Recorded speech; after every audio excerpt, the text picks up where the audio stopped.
Alright, I want to give a quick video on how to put this dang starter back in, because these Chinese manufacturers didn't really help us much to make things easy. Put this here just in case the weather got nasty.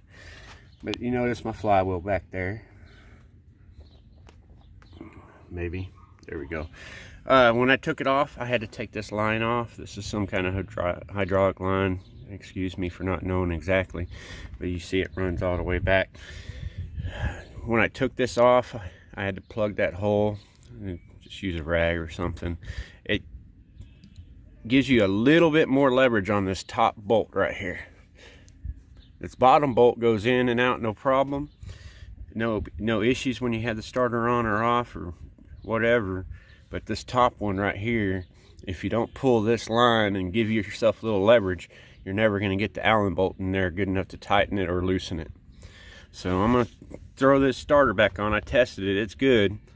It might have been gunked up. It's what I've been told. Or it might just be too weak to actually push that flywheel, or something's wrong with the solenoid. But to make sure, I'm going to throw it back in there. Bear with me. I'm out in the fields doing this. So I'll get it back in there and let's see if it works.